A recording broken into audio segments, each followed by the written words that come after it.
जय हिंद दोस्तों, नमस्कार। स्वागत है आप सभी का हमारे चैनल एसडीएम ऑनलाइन क्लासेस में। दोस्तों, आज की इस क्लास में हम लोग करने वाले हैं क्लास 12 हिंदी गद्य खंड के चैप्टर 1 से लेकर चैप्टर 13 तक के सभी चैप्टरों से मोस्ट इम्पोर्टेंट 50 वीवीआई प्रश्नों को, जो कि आपके एग्जाम बिहार बोर्ड एग्जाम 2026 के लिए रामबाण सिद्ध होंगे। इस वन शॉट के क्लास से आपके बोर्ड एग्जाम 2026 में जो है 10 से 15 प्रश्न जो है हूबहू जो है देखने को मिल सकता है। तो बहुत ही शानदार, बहुत ही लाजवाब आपकी आज की क्लास होने वाली है। तो चलिए बिना देरी किए आज की इस क्लास को हम लोग शुरुआत करते हैं। क्लास शुरू करने से पहले एक बार माँ सरस्वती की आशीर्वाद ले लेते हैं। तो प्रेम से बोलिएगा माँ सरस्वती की जय। चलिए अपने क्लास की ओर बढ़ते हैं।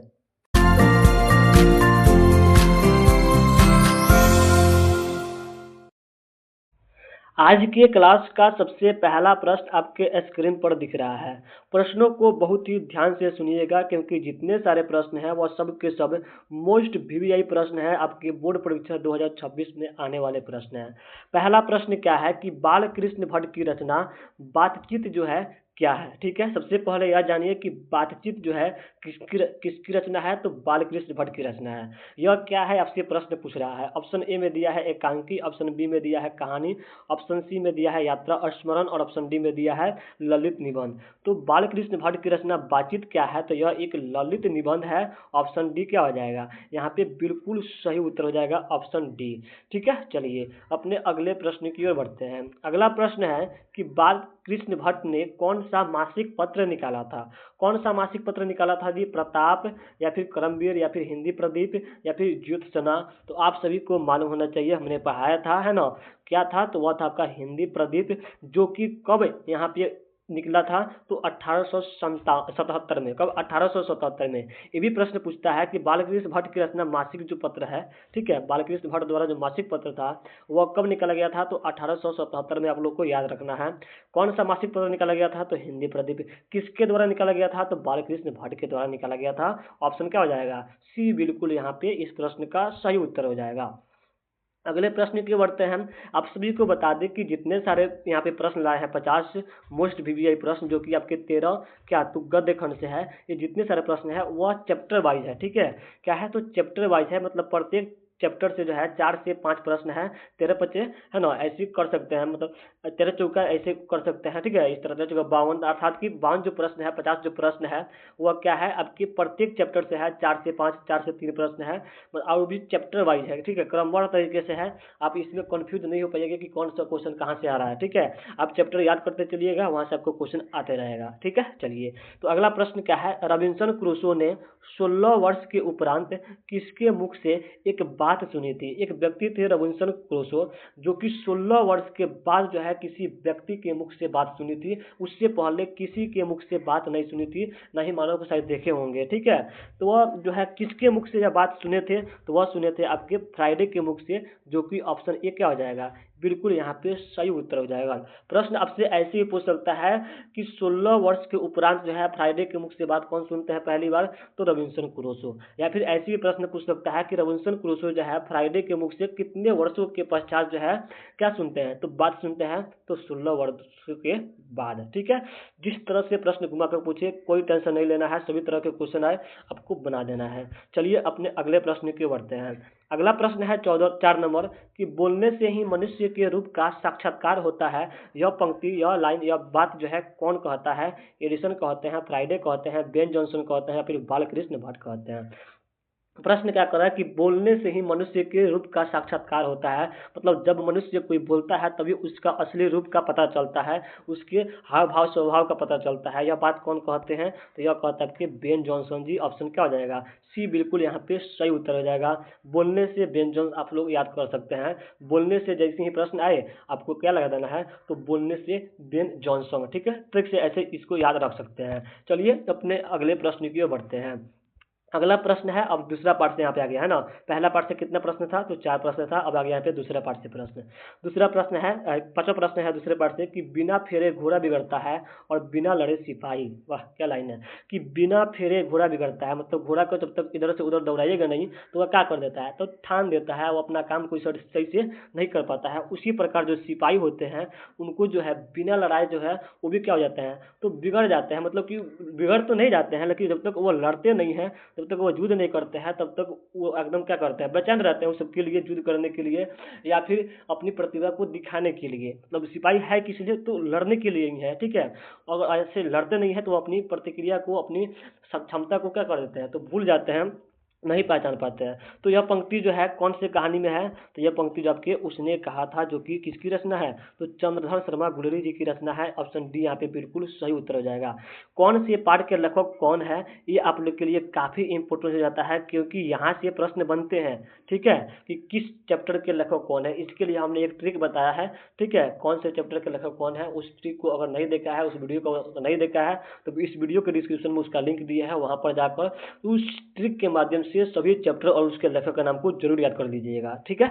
चलिए अपने अगले प्रश्न की ओर बढ़ते हैं। अगला प्रश्न है 6 नंबर, कि हिंदी कवि कहानी के विकास में मिल के पत्थर के नाम से, मिल के पत्थर के नाम से कौन सी कहानी जानी जाती है। उसने कहा था, पंच परमेश्वर, पुरस्कार या फिर मगर।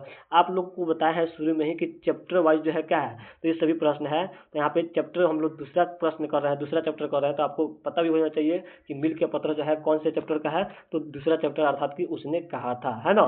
तो मिल के पत्थर जो है कौन से कहानी मानी जाती है, तो उसने कहा था कहानी को पहले मिल के पत्थर के नाम से जाना जाता था। ऑप्शन क्या हो जाएगा, ये बिल्कुल यहाँ पे सही उत्तर हो जाएगा। अगले प्रश्न के बढ़ते हैं, तो लहना सिंह की मृत्यु जो है किसकी गोद में हुई थी। काफी सुंदर दृश्य था वो, जब लहना सिंह की मृत्यु होती है। कहानी आप लोग सुने होंगे तो देखे होंगे, पढ़े होंगे, कि जब वह लहना सिंह क्या करता है, तो अपने मित्र के या फिर जो सिपाही थे उसके गोद में सोए थे। वो सिपाही कौन थे, तो वह थे आपके वजीरा सिंह, जिसकी गोद में क्या करते हैं, तो लेटे हुए हैं और वहीं पे अपनी दम तोड़ देते हैं, है ना, वह शहीद हो जाते हैं। ऑप्शन क्या हो जाएगा, बी यहाँ पे बिल्कुल सही उत्तर हो जाएगा। अगला प्रश्न है 8 नंबर, कि कौन सी कहानी चंद्रधर शर्मा गुलेरी की लिखी हुई नहीं है, पूछ रहा है। चंद्रधर शर्मा की जीवन की टोटल कितनी कहानियां लिखी गई है, तो मात्र 3 कहानियां ही, ठीक है। कितनी कहानियां, तो 3 कहानियां। पहला कहानी था सुखमय जीवन, दूसरा आपका बुध का कांटा, और तीसरा था आपका उसने कहा था, जिसको मिल के पत्थर के नाम से भी जाना जाता है। यह 3 ही कहानी है किसकी, तो चंद्रधर शर्मा गुलेरी की। बाकी यहाँ पे जो आ रहा है चौथा कफन, यह इनकी रचना नहीं है। तो ऑप्शन क्या हो जाएगा, डी बिल्कुल यहाँ पे सही उत्तर हो जाएगा। अगला प्रश्न है, अगला प्रश्न आपके तीसरे चैप्टर से आ गया, कि संपूर्ण क्रांति का नारा किसने दिया था। संपूर्ण क्रांति का नारा किसने दिया था जी, तो वह दिए थे हमारे जयप्रकाश नारायण जी। कौन दिए थे, तो जयप्रकाश नारायण जी। ऑप्शन क्या हो जाएगा, बी यहाँ पे बिल्कुल सही उत्तर हो जाएगा। अच्छा, संपूर्ण क्रांति क्या है, एक भाषण है, ठीक है, क्या है, एक भाषण है। ये भी आपसे प्रश्न पूछता है कि संपूर्ण क्रांति क्या है, तो यह एक भाषण है। आप लोग को ये भी याद रखना है। किसके द्वारा दिया गया था, तो जयप्रकाश नारायण के द्वारा। अच्छा, जयप्रकाश नारायण कहाँ के थे, तो बिहार के ही थे। कब दिए थे, तो जो आपका लॉकडाउन लगा था पूरे विश्व में, है ना, लॉकडाउन 1975 में, उसी के समय, ठीक है। चलिए अगला प्रश्न क्या करा है, अगला प्रश्न है कि किसे लोकनायक के नाम से जाना जाता है। लॉकडाउन नहीं, मतलब आपातकाल ऐसे कर सकते हैं, ठीक है। आपातकाल जब लगा था 1975 में इंदिरा गांधी के समय, तब जो है यह संपूर्ण क्रांति के नारा देते हैं। अगला प्रश्न क्या करा है, कि लोकनायक जो है किसको जाना जाता है लोकनायक के नाम से, तो जयप्रकाश नारायण जी को ही लोकनायक के नाम से जाना जाता है। ऑप्शन बी यहाँ पे बिल्कुल सही उत्तर हो जाएगा, ठीक है।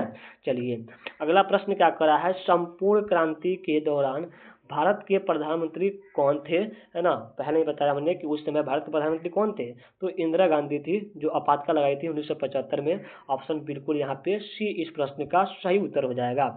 अगले प्रश्न के बढ़ते हैं। अगला प्रश्न क्या कर रहा है, 12 नंबर प्रश्न है, कि ब्रेन ऑफ बॉम्बे किसे कहा जाता है। काफी इंपॉर्टेंट प्रश्न है। ब्रेन ऑफ बॉम्बे जो है किसको कहा जाता है, उमा शंकर दीक्षित, शीला दीक्षित, सुरेंद्र दीक्षित या फिर हृदय नारायण दीक्षित।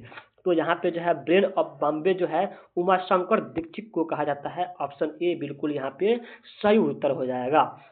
अगले प्रश्न की बढ़ते हैं। 4 चैप्टर से है आपका चौथा चैप्टर, जिसका नाम क्या है, तो अर्धनारीश्वर। आप लोग को याद होगा। इसका अगला प्रश्न क्या कर रहा है, कि दिनकर जी का जन्म बिहार के किस जिले में हुआ था। रामधारी सिंह दिनकर जो और कौन सी कहानी लिखते हैं, तो अर्धनारीश्वर लिखते हैं, ठीक है, अर्धनारीश्वर। कहानी नहीं बल्कि एक निबंध है अर्धनारीश्वर।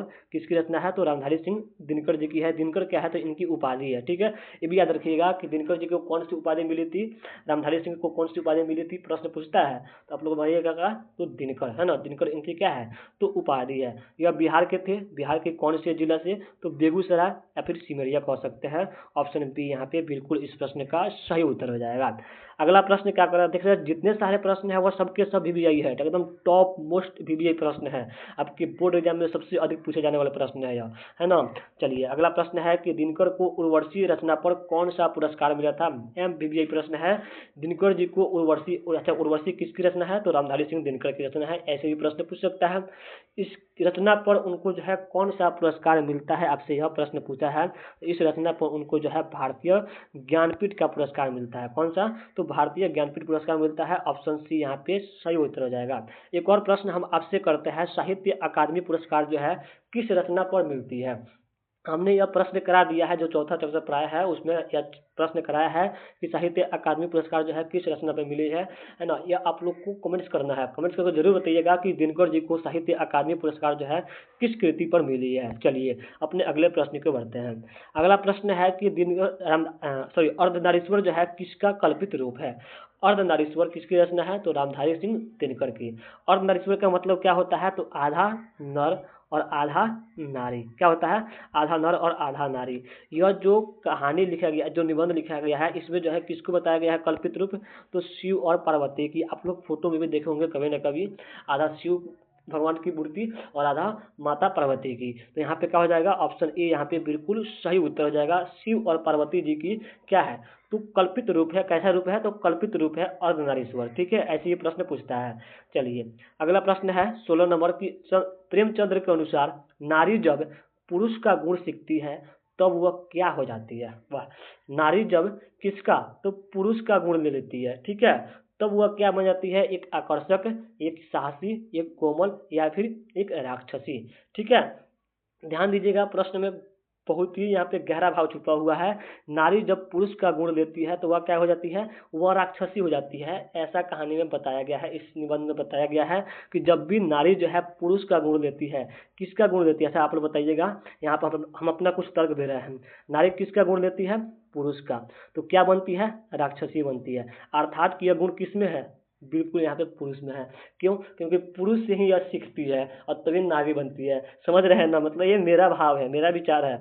यहाँ पे इस लाइन का मतलब मेरे हिसाब से ऐसे ही बन रहा है कि नारी पुरुष का गुण लेती है तो राक्षसी बनती है। अर्थात कि कहीं ना कहीं पुरुष के अंदर ही राक्षस का गुण है, तभी वह राक्षसी बन जाती है। ठीक है, ऐसा मेरा भाव है, ऐसा मेरा विचार है। इस पंक्ति के अनुसार ऐसा ही यहाँ पे क्या है, तो इसका भावार्थ निकल के आ रहा है। तो यहाँ पे ऑप्शन क्या हो जाएगा? डी यहाँ पे बिल्कुल यहाँ पे सही उत्तर हो जाएगा। बाकी आप लोग अपना राय कमेंट्स जरूर कीजिएगा। चलिए अपने अगले प्रश्न की ओर बढ़ते हैं। अगला प्रश्न है 17 नंबर की। अज्ञे के पिता का नाम क्या था? ठीक है, अज्ञे के पिता का नाम क्या था? काफी इंपॉर्टेंट प्रश्न है। इनके पिता का नाम था हीरानंद शास्त्री। ऑप्शन क्या हो जाएगा? बी यहाँ पे बिल्कुल सही उत्तर हो जाएगा। ठीक है, अपने अगले प्रश्न की ओर बढ़ते हैं। आगे प्रश्न की ओर बढ़ने से पहले आपने अभी तक जो है इस वीडियो को अपने दोस्तों, भाइयों, बहनों, जो भी आपके व्हाट्सएप ग्रुप है वहाँ पे शेयर नहीं किया है तो प्लीज़ एक बार शेयर कर दीजिए। बहुत ज़्यादा मेहनत से हम क्लास लाते हैं। एक क्लास के पीछे आपके 2 से 3 घंटे लगते हैं वीडियो को, पीडीएफ को बनाने में, अच्छे अच्छे क्वेश्चन खोजने में, जो कि आपके इम्पोर्टेंस है बिहार बोर्ड एग्जाम 2026 के लिए, है ना। तो उसके लिए जो है काफ़ी ज़्यादा यहाँ पे मेहनत लगती है। जितने सारे प्रश्न है टॉप मोस्ट VVI प्रश्न है, तो इसके लिए का एक शेयर तो बनता ही है। सब्सक्राइब करने के लिए नहीं बोलेंगे क्योंकि आप तो वो कर ही चुके होंगे।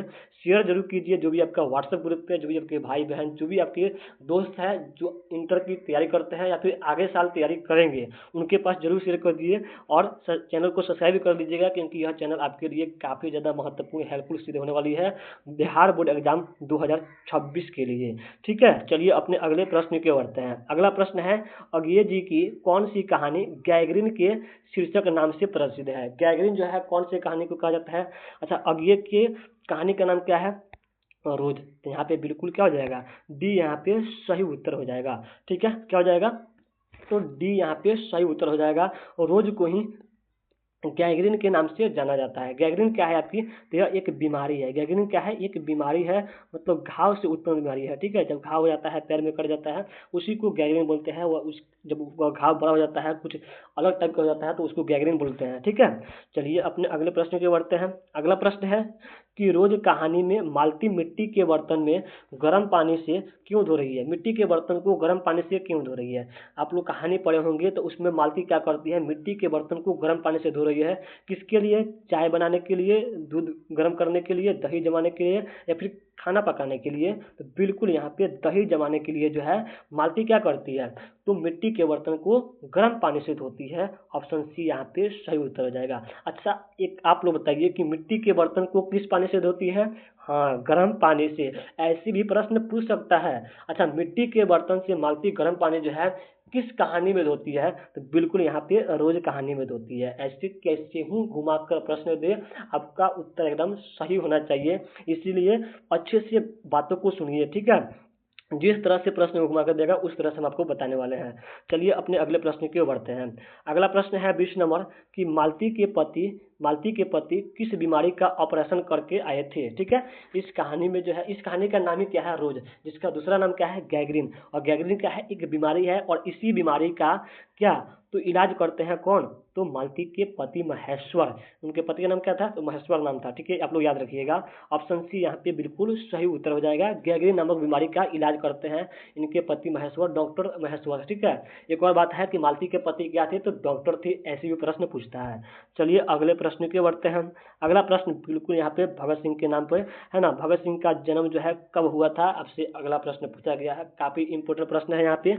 भगत सिंह का जन्म कब होता है, तो 28 सितंबर 1907 को। कब, 28 सितंबर 1907 को। ऑप्शन ए यहाँ पे बिल्कुल सही उत्तर हो जाएगा। एक बार आप सभी लोग कमेंट्स में इनकलाब जिंदाबाद लिखकर जरूर कमेंट कीजिएगा।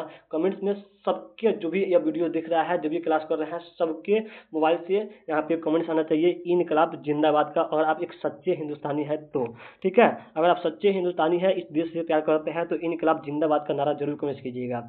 चलिए अपने अगले प्रश्न की बढ़ते हैं। अगला प्रश्न है भगत सिंह किसे घृणित घृणित और कायरतापूर्वक मानते थे।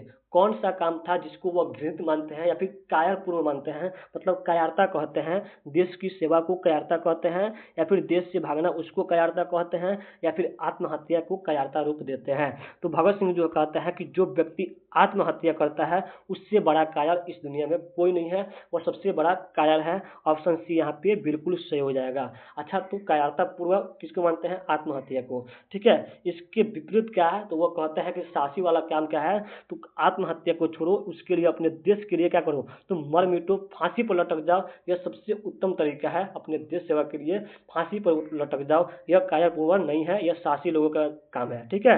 तो ऑप्शन यहाँ पे सी बिल्कुल यहाँ पे सही उत्तर हो जाएगा। घृणित और कायरतापूर्वक किसको मानते हैं, तो आत्महत्या को मानते हैं। अगला प्रश्न क्या हो रहा है, 23 नंबर प्रश्न है कि भगत सिंह ने अपने लिए किस प्रकार की सजा की आशा जताई थी। भगत सिंह जो जेल में थे, तो वह क्या चाहते थे, तो वह चाहते थे कि मुझे मृत्यु दंड मिले। क्या, मृत्यु दंड मिले, मुझे फांसी हो। ऑप्शन क्या हो जाएगा, सी यहाँ पे बिल्कुल सही उत्तर हो जाएगा। मात्र 23 साल के एक लड़का, ठीक है, लड़का नहीं मतलब जवान थे, जवान तो ही गए थे, 23 साल में सब कुछ जवान हो जाता है। अभी अभी इनकी जवानी आई थी, उस जवानी में जो है अपने देश के लिए मर मिटते हैं, उस आज़ादी के लिए मर मिटते हैं जो आज़ादी को खुद देखते भी नहीं हैं। सोच सकते हैं कि कितने इनको अपने देश से, हमारे देश से प्रेम था, है ना। कितने प्रेमी थे हमारे देश के, कितने बड़े भक्त थे कि उस आज़ादी के लिए लड़ रहे थे, उस आज़ादी के लिए अपनी प्राण को न्यौछावर कर दिए, जिस आज़ादी को ये जानते थे कि हम देख नहीं सकते हैं। इनसे बड़ा देशभक्त तो कोई हो ही नहीं सकता है, ठीक है। चलिए अपने अगले प्रश्न की बढ़ते हैं। अगला प्रश्न क्या करा, ध्यान दीजिएगा। अगला प्रश्न है मैं नास्तिक क्यों हूँ, यह किसका लेख है। मैं नास्तिक, नास्तिक मतलब जो किसी भगवान अल्लाह गॉड में विश्वास नहीं करता है, ठीक है। ऐसा खुद भगत सिंह कहते हैं। क्या कहते हैं, भगत सिंह कहते हैं कि मैं नास्तिक क्यों हूँ। और उनकी यह एक क्या है, तो किताब है जिसमें वो बताते हैं कि आखिर मैं क्यों भगवान में, ईश्वर में, गॉड में, अल्लाह में विश्वास नहीं करता हूँ। इस पुस्तक में वो बताए हैं, ठीक है, कि मैं नास्तिक कौन हूँ। इस पुस्तक में वह बताते हैं कि मैं नास्तिक क्यों हूँ। ऑप्शन यहाँ पे ए बिल्कुल सही हो जाएगा। मैं नास्तिक क्यों हूँ, इस किसके लिए, किसकी पुस्तक है, तो भगत सिंह की पुस्तक है, भगत सिंह की रचना है, ठीक है। ठीक है। चलिए अगले प्रश्न की बढ़ते हैं। 25वां प्रश्न है, ओ सदा नीरा निबंध बिहार के किस क्षेत्र की संस्कृति पर लिखी गई है? ओ सदा नीरा जगदीश चंद्र माथुर द्वारा लिखा गया है, ये भी आप लोग को याद रखना है, ठीक है। ओ सदा नीरा जो है बिहार के कौन से क्षेत्र के बारे में लिखा गया है? तो बिल्कुल इस चंपारण के क्षेत्र, चंपारण पहले चंपारण था, उसके बाद इसको दो भागों में तोड़ दिया गया, एक पश्चिम चंपारण दूसरा पूर्वी चंपारण। अच्छा चंपारण जो है किस लिए चंपारण का नाम जो है चंपारण क्यों पड़ा? क्योंकि यहाँ पे जो है सबसे अधिक चंपा फूल था, इसीलिए यहाँ पे इसका नाम क्या पड़ गया? तो चंपारण पड़ गया। यहाँ पे जो है ऑप्शन क्या हो जाएगा? बिल्कुल यहाँ पे डी इस प्रश्न का सही उत्तर हो जाएगा। चंपारण को मात्र बनाकर क्या किया गया है? तो ओ सदानीरा को लिखा गया है, ठीक है। संस्कृत पर लिखी गई क्षेत्र है, संस्कृति पर। चलिए अपने अगले प्रश्न की बढ़ते हैं। अगला प्रश्न क्या कर रहा है? ओ सदानीरा जो है किसको निमित्त बनाकर लिखा गया है? कौन सी नदी को निमित्त बनाकर लिखा गया है? तो गंडक नदी को, जो कि पश्चिम चंपारण में बहती है। ऑप्शन क्या हो जाएगा? बी यहाँ पे बिल्कुल इस प्रश्न का सही उत्तर हो जाएगा। चंपारण में के बारे में लिखते हैं, और चंपारण के कौन सी नदी? तो गंडक नदी के बारे में यहाँ पे लिखते हैं। ओ सदानीरा चैप्टर में कौन? तो जगदीश चंद्र माथुर जी। अगला प्रश्न है 27वां प्रश्न है कि ओ सदानीरा पाठ में किस वृक्ष का उल्लेख नहीं है? पाठ में जो है कई सारे वृक्षों को बारे में बताते हैं कि पश्चिम चंपारण में जो है कौन कौन से वृक्ष है। तो महुआ के बारे में बताते हैं, आम के बारे में बताते हैं, पीपल के बारे में, लेकिन देवदार वृक्ष के बारे में यहाँ पे चर्चा नहीं होती है। तो ऑप्शन क्या हो जाएगा? डी यहाँ पे बिल्कुल इस प्रश्न का सही उत्तर हो जाएगा। अगले प्रश्न की बढ़ते हैं। अगला प्रश्न क्या कर रहा है कि बिहार के सुप्रसिद्ध सांस्कृतिक उत्सव वैशाली महोत्सव का विद्यारोपण किसने किया था? काफी ही भारी एकदम महोत्सव है, कौन? तो वैशाली महोत्सव बहुत ही धूमधाम से मनाई जाती है। यह इसका विद्यारोपण मतलब इसकी शुरुआत जो है कौन करते हैं, इसकी बीज कौन बोलते हैं? तो वो बोलते हैं आपके सच्चिदानंद सिन्हा जी। ऑप्शन यहाँ पे बी इसका सही उत्तर हो जाएगा। अगले प्रश्न की बढ़ते हैं। अगला प्रश्न है 29 नंबर, सिपाही की माँ एकांकी के लेखक कौन है? काफी ही एकदम भावुक कहानी है यह, है ना, बहुत ही शानदार कहानी है, एकांकी है, इसको कहानी मान सकते हैं। एक क्या है? एक एकांकी है। पूरे आपके 13 चैप्टर में मात्र एक ही एकांकी है, कौन? तो सिपाही की माँ, ठीक है। जिसके लेखक कौन है? तो मोहन राकेश जी है। कौन है? मोहन राकेश जी है। ऑप्शन क्या हो जाएगा? बी यहाँ पे इस प्रश्न का सही उत्तर हो जाएगा। प्रश्न ऐसे ही बनेगा कि सिपाही की माँ क्या है? तो एकांकी है, आप लोग को ये भी याद रखना पड़ेगा। चलिए अपने अगले प्रश्न के बढ़ते हैं। अगला प्रश्न है कि मानक जो है किस युद्ध में सिपाही के रूप में लड़ने गया था? मानक क्या? मानक मुनि आप लोग नाम सुने होंगे। मानक और मुनि क्या थे? एक दूसरे के भाई बहन थे। मानक जो क्या था? एक सिपाही था जो किस युद्ध में भाग लिया था? तो प्रथम विश्व युद्ध में। कौन से युद्ध में? प्रथम विश्व युद्ध में जो है यह लड़ने गया था। ऑप्शन ए यहाँ पे सही उत्तर हो जाएगा। अगले प्रश्न के बढ़ते हैं। तो अगला प्रश्न क्या कर रहा है कि मुन्नी जो है डाक गाड़ी के पीछे क्यों भागती है? मुन्नी कौन है? तो मानक की बहन है। मानक जो है कहाँ गया था? तो सिपाही रैंक में मतलब युद्ध कर लड़ने गया था। हाँ, तो प्रथम विश्व युद्ध में, ठीक है, अंग्रेजों के साथ। तो वहाँ पे जो है जर्मनी के खिलाफ, ठीक है।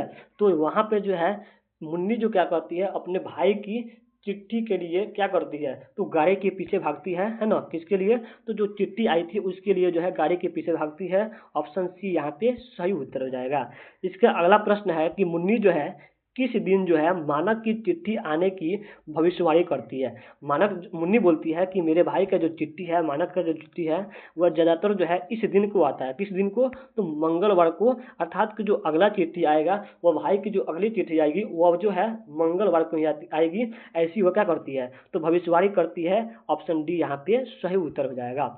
अगला प्रश्न है, ध्यान दीजिएगा।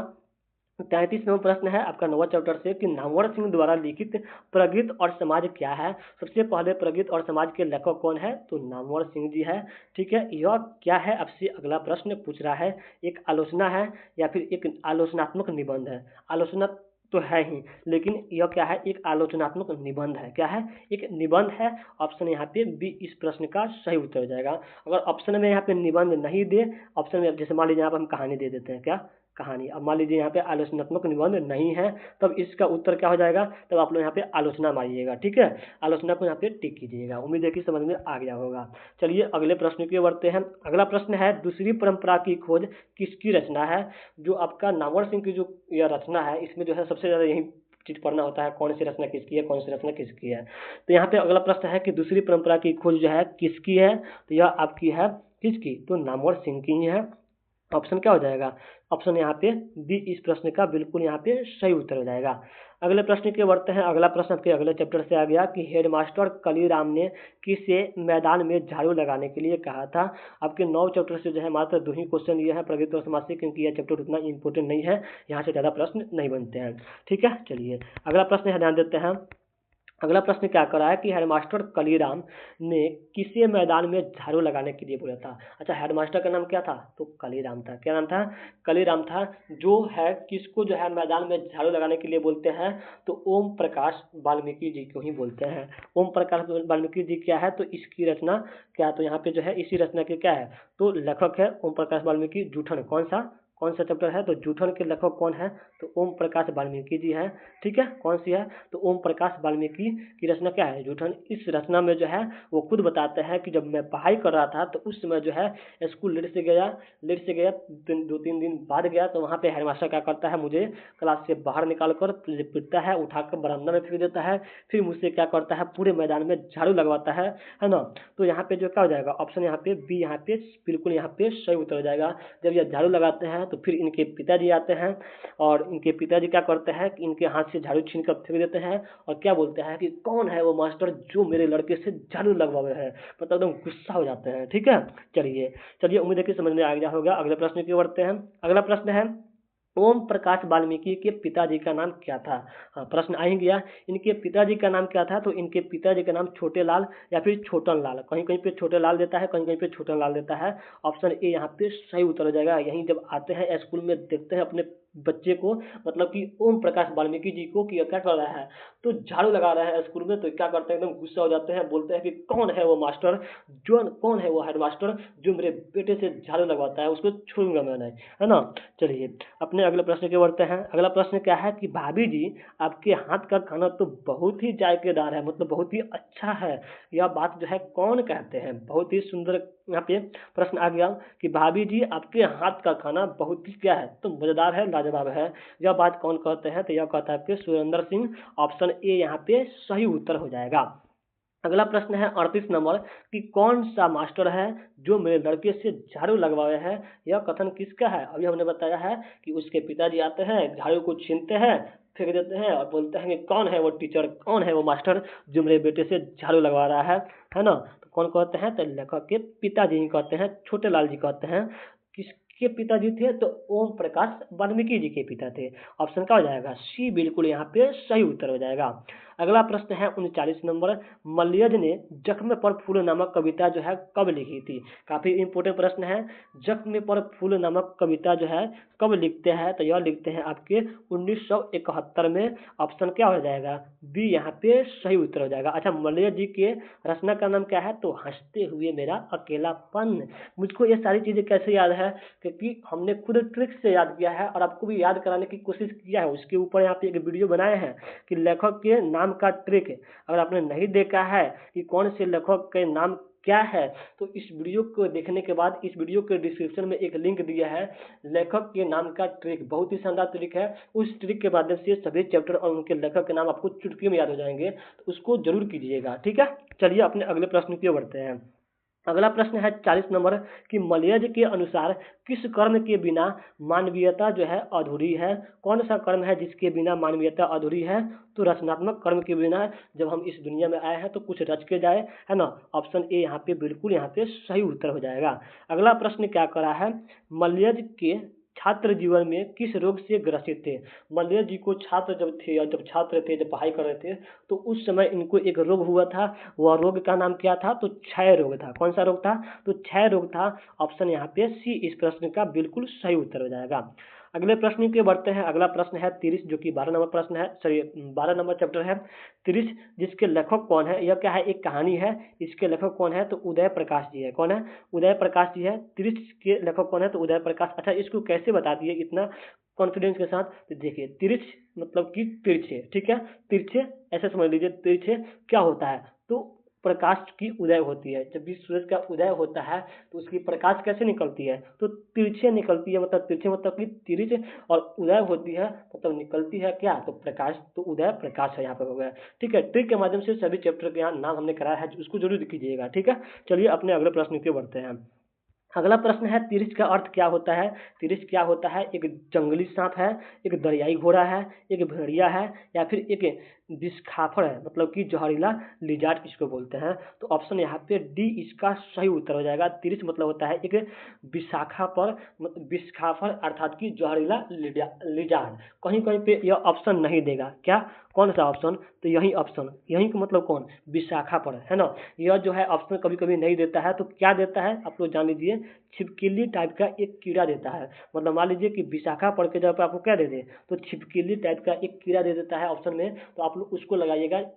ये क्या होता है, विशाखापर मतलब कि छिपकली टाइप का एक कीड़ा। ठीक है, ये हमने बताया है, जो अब हमने चैप्टर कराया है उसको बताया है ये सारी चीजें। ठीक है, चलिए तो यहाँ पे क्या हो जाएगा, ऑप्शन यहाँ पे डी इसका सही उत्तर हो जाएगा। अगला प्रश्न है 44 नंबर कि कहानीकार को सपने में बोलने और चीखने की आदत थी। यह बात जो है कौन बतलाता है, जो कहानीकार है, कहानीकार मतलब कौन, कौन जी, तो तिरछ के लेखक कौन है, बिल्कुल यहाँ पे उदय प्रकाश। इनको जो है सपने में बोलने और चीखने की आदत थी, यह बात कौन बताते हैं, तो कहानीकार की माँ बताती है। ऑप्शन यहाँ पे बी इस प्रश्न का बिल्कुल सही उत्तर हो जाएगा। अगला प्रश्न है 45 नंबर की लेखक के दुःस्वप्न के सबसे खतरनाक पात्र कौन है। दुःस्वप्न मतलब कि दुख वाला स्वप्न, दुख वाली सपना। इस सपने में जो है सबसे खतरनाक कोई है तो वह है तिरछ। और तिरछ के साथ साथ क्या आता है, तो हाथी दादा आते हैं। ऑप्शन क्या हो जाएगा, सी बिल्कुल बिल्कुल यहाँ पे सही उत्तर हो जाएगा। इस कहानी में जो है तिरछ और हाथी दादा के बारे में बात कही गई है। ऑप्शन सी बिल्कुल यहाँ पे सही उत्तर हो जाएगा। अगला प्रश्न है 46 नंबर, लेखक को किसने बताया कि तिरछ में काले नाग से भी 100 गुना ज्यादा जहर होता है। काला नाग आप लोग देखे हैं, बिल्कुल देखे होंगे, है ना। तो जो काले नाग है उससे भी ज्यादा 100 गुना क्या होता है, तो जहर होता है एक तिरछ में। काला नाग अगर काट ले तो आदमी जो है 3 घंटे के अंदर अंदर खत्म हो जाता है। उससे पहले काटेगा तो आदमी वहीं पे खत्म हो जाता है, मतलब बेहोश हो जाता है। ठीक है, तो यहाँ पे जो है इससे भी 100 गुना ज्यादा क्या होते हैं, तो तिरछ में होता है, जहरीला लिजार्ड में जहर होता है। यह बात जो है लेखक को कौन बताता है, तो यह बात जो है आपको थानू बताता है, आपको नहीं बल्कि लेखक को कौन बताता है, तो थानू बताता है। ऑप्शन ए यहाँ पे बिल्कुल सही उत्तर हो जाएगा। अगला प्रश्न है 47 नंबर, लोड बेटर में लोड बेटर किनमें जो है विश्व शिक्षक के रूप को देखते हैं। कौन से वो व्यक्ति है जिनको जो है विश्व शिक्षक के रूप से देखते हैं, कौन, तो लोड बेटर। तो यह आ जाएंगे आपके जिद्दू कृष्णमूर्ति जी, अर्थात कि जे कृष्णमूर्ति। इनका पूरा नाम क्या है, जिद्दू कृष्णमूर्ति। इनकी रचना का नाम क्या है, तो शिक्षा। शिक्षा किसकी रचना है, तो जिद्दू कृष्णमूर्ति की, जे कृष्णमूर्ति की, जो कि आपके हिंदी गद्य खंड का कौन सा चैप्टर है, तो लास्ट आपका 13वां चैप्टर है आपकी शिक्षा। ठीक है, इसके रचनाकार कौन है, तो जे कृष्णमूर्ति जी है। ऐसे ही प्रश्न पूछता है कि जे कृष्णमूर्ति का पूरा नाम क्या है, तो जिद्दू कृष्णमूर्ति है। ठीक है, इनको जो है विश्व शिक्षक के रूप में कौन देखते हैं, तो लॉर्ड बेटर देखते हैं। कौन देखते हैं, लॉर्ड बेटर देखते हैं। ये भी आप लोग को याद रखना होगा। चलिए अपना अगले प्रश्न की बढ़ते हैं। अगला प्रश्न क्या करा है 48 नंबर, जे कृष्णमूर्ति के अनुसार संपूर्ण विश्व जो है किस ओर बढ़ रहा है, किस ओर अग्रसर हो रहा है, तो जे कृष्णमूर्ति जी कहते हैं कि जो पूरा विश्व है एकदम नाश की ओर बढ़ रहा है। कैसी, तो नाश की ओर बढ़ रहा है, एक दूसरे की नाश की ओर बढ़ रहा है। ऑप्शन क्या हो जाएगा, बी यहाँ पे बिल्कुल यहाँ पे सही उत्तर हो जाएगा। और इनकी बात भी बिल्कुल जाहिर है, बिल्कुल सत्य है। जितने सारे देश हैं सबके सब एकदम नाश की ओर बढ़ रहे हैं, एक से एक हथियार बना रहे हैं। जब भी किसी देश को किसी से पटरी नहीं खाएगा मतलब विवाद होगा, जाहिर सी बात है एक दूसरे देश के ऊपर क्या करेंगे, तो परमाणु बम छोड़ेंगे, कोई ना कोई अटैक करेंगे और पूरी धरती का क्या होगा, तो नाश होगा, जिसमें हम भी होंगे और आप भी होंगे। ठीक है, चलिए अपने अगले प्रश्न की बढ़ते हैं। अगला प्रश्न क्या है, साधारणतया सुरक्षा में जीने का अर्थ क्या होता है। मतलब सुरक्षा में रहने का मतलब क्या होता है, भय में जीना, खुशी में जीना, लोभ में जीना, या फिर लाभ के लिए जीना। तो जो हमारे जिद्दू कृष्णमूर्ति जी है वो बताते हैं कि सुरक्षा मतलब होता है भय में जीना। मतलब जो इंसान भय में जीता है वही क्या रहता है, तो सुरक्षा में जीता है। मतलब इनके कहने का मतलब क्या है, जैसे मान लीजिए अभी जो है कोई आपको जो है क्या कर दे, मतलब मान लीजिए कोई आप कहीं घूमने जा रहा है। ठीक है, कहीं घूमने जा रहा है, कहाँ जा रहा है, तो घूमने जा रहा है। ठीक है, तो घूमने जा रहे हैं तो आपको भय रहेगा कि हम अकेले कहीं घूमने जा रहे हैं रात में या फिर कहीं में, तो जब आपको भय रहता है तो आप मतलब उस समय जो है क्या करते हैं, अपने आप को सुरक्षित करने की कोशिश करते हैं कि हम कैसे ही कैसे सुरक्षित स्थान पर सुरक्षा में पहुंच जाए, या फिर अपने साथ किसी और को लेकर जाते हैं भय के कारण, है ना। भय के कारण अपने अपने आप को क्या करते हैं, तो सुरक्षित करते हैं। ठीक है, क्या करते हैं, तो सुरक्षित करते हैं। तो यही बताता है कि सुरक्षा में जीने का मतलब क्या होता है, मतलब कि भय में जीना। ठीक है, क्या जीना, तो भय में जीना। ऑप्शन ए यहाँ पे बिल्कुल सही उत्तर हो जाएगा। आज के क्लास का लास्ट प्रश्न है, लेखक के अनुसार कुछ परीक्षाएं जो है पास कर लेने से सबसे ज्यादा कठिन क्या है, तो यह आपको बताना है ना। लेखक क्या कहता है कि केवल कुछ परीक्षाएं जो है, केवल कुछ एग्जाम जो है पास कर लेने से सबसे ज्यादा जीवन में कठिन क्या होता है, तो जीवन को समझना ही होता है। यह सबसे ज्यादा कठिन है। लेखक कहते हैं कि सबसे ज्यादा कठिन क्या है, जीवन के मर्म को समझना सबसे ज्यादा कठिन है। कुछ परीक्षाएं जो आप कैसे में पास कर लेंगे, जैसे ये 12th का आप एग्जाम देने वाला है, पढ़िए चाहे मत पढ़िए, कुछ कुछ लिख के चले जाइए, आप पास हो जाइएगा। लेकिन अपने जीवन को समझना यह क्या है, एक कला है जो कि सबके पास नहीं होता है। इसीलिए आज भी देश में सभी के पास नहीं, बहुत लोगों के पास बेरोजगारी है, बहुत लोग के पास बेरोजगारी नहीं है, और बहुत लोग जो है, कितना लोग जो है, कई ज़्यादा क्या है, तो अमीर भी है। तो इसके लिए और ऐसे भी है कि कुछ लोग जो है खूब ज़्यादा पढ़ लिख कर भी बेरोजगार है, और कुछ ऐसे भी है जो कुछ भी नहीं पढ़ा है फिर भी वो क्या है, तो बहुत बड़े अमीर है। मतलब उन्होंने क्या किया है, अपने जीवन के लक्ष्य को, अपने जीवन को समझ लिया है। तो ऑप्शन क्या हो जाएगा, बिल्कुल यहाँ पे इस प्रश्न का सी यहाँ पे सही उत्तर हो जाएगा। टोटल आपके कितने प्रश्न थे, 50 प्रश्न थे, जो कि मैंने पहले ही बताया था। आपके 50 प्रश्न क्या हो गया, तो बहुत ही शानदार तरीके से यहाँ पे कंप्लीट हो गया। यह पहला क्लास था आपके टॉप 50 मोस्ट वीवीआई प्रश्न का। इसकी इसी तरह हम यहाँ पे कम से कम 5 से 10 यहाँ पे क्लास लाएंगे, जिसमें आपका क्या, तो गद्य खंड के सभी यहाँ पे ऑब्जेक्टिव वीवीआई का हो जाएंगे, तो समाप्त हो जाएंगे। इसके लिए करना क्या पड़ेगा, आपको चैनल को सब्सक्राइब करके बेल आइकन को प्रेस करके रखना पड़ेगा, ताकि जब भी हम अगला क्लास लाए तो उसका नोटिफिकेशन आप तक पहुंच जाए। आपको यहाँ पे एक और सूचना देना चाहेंगे कि हमने जो है गद्य खंड के कौन से, तो गद्य खंड के चैप्टर 1 से लेकर चैप्टर 13 तक के पाठ का सभी का ऑब्जेक्टिव करा दिया है। अगर नहीं किया है तो इस वीडियो के डिस्क्रिप्शन में उसका लिंक है, वहां से उसको जरूर कर लीजिएगा। और साथ ही साथ आपके पद्य खंड के जो है चैप्टर 1 से लेकर चैप्टर 7 तक का भी ऑब्जेक्टिव करा दिया है, उसको भी जरूर कर लीजिएगा। तो बहुत ही शानदार तरीके से यहीं पर अपने क्लास में यहाँ पे हम लोग खत्म करते हैं। मिलते हैं अगले क्लास में, तब तक के लिए जय हिंद, धन्यवाद, अपना ख्याल रखिए।